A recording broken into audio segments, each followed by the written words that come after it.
오늘도 말씀 드셨습니까? 말씀 김윤성입니다. 오늘은 사사기 9장 16절에서 25절까지 말씀을 가지고 함께 은혜를 나누겠습니다.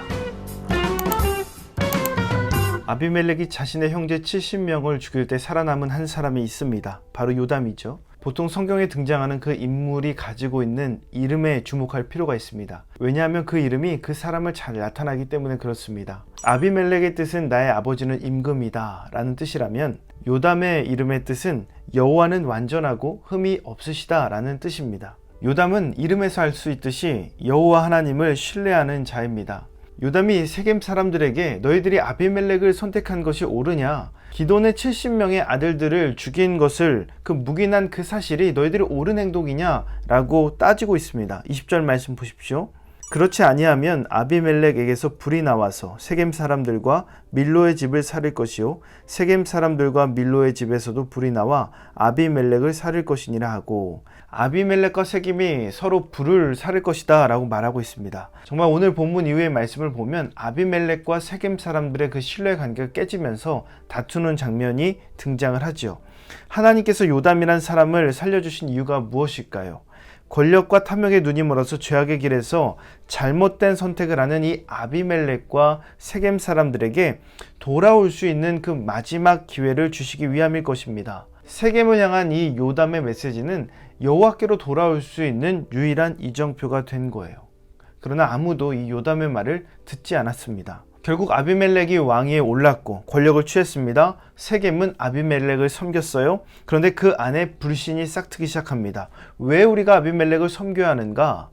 이것이 하나님의 심판의 시작입니다. 23절과 24절 말씀 보십시오. 하나님이 아비멜렉과 세겜 사람들 사이에 악한 영을 보내심에 세겜 사람들이 아비멜렉을 배반하였으니 이는 여룻바알의 아들 70명에게 저지른 포악한 일을 갚되 그들을 죽여 피 흘린 죄를 그들의 형제 아비멜렉과 아비멜렉의 손을 도와 그의 형제들을 죽이게 한 세겜 사람들에게로 돌아가게 하심이라. 하나님께서 악한 영을 보내서 배반하게 하신 겁니다. 그 이유가 무엇인가? 70명을 죽인 포악한 일을 갚으신 거다. 그 책임을 아비멜렉과 그 세겜 사람들에게 돌아가게 하심이다 라고 성경에 기록되어 있습니다. 그런데 이 심판의 일들이 즉각적으로 나타난 것이 아닙니다. 아비멜렉이 이스라엘을 다스린 지 3년 만에 일어난 거예요. 요담의 입장에서는 굉장히 긴 시간처럼 느껴졌을지도 모릅니다. 3년이란 시간이 흐르고 난 뒤에 이런 일들이 나타나기 시작했어요. 그러나 요담은 그 이름에서 알 수 있듯이 여호와는 완벽하십니다, 흠이 없으십니다 라고 고백하며 그 시간을 기다렸을 겁니다. 그러기에 오늘 이 사건에서 알 수 있는 중요한 사실이 있습니다. 바로 심판은 소리 없이 찾아온다는 거예요.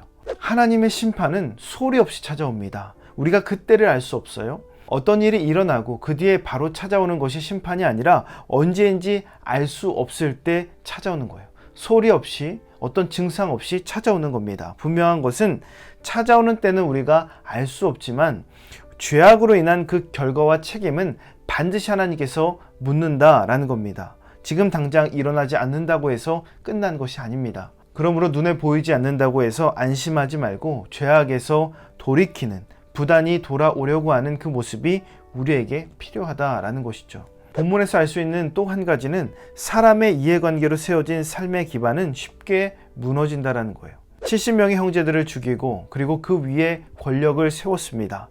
그런데 그 권력은 내가 쥐고 있지만 그 권력의 칼이 언제든지 나를 향할 수 있다는 것이죠. 사람들을 짓밟고 올라간 그 삶의 기반은 역시 그대로 나를 짓밟을 수 있는 겁니다. 언제나 나를 신뢰해주고 지지해줄 것 같았던 이 세겜 사람들이 등을 돌리는 것이죠. 혈연을 강조하며 세웠던 이 아비멜렉, 그 지지 기반이 흔들리기 시작하는 거예요. 그러기에 단단한 삶의 기반은 어디에 있습니까? 하나님밖에 없는 거예요. 여러분은 어디에 삶의 근간을 두시겠습니까?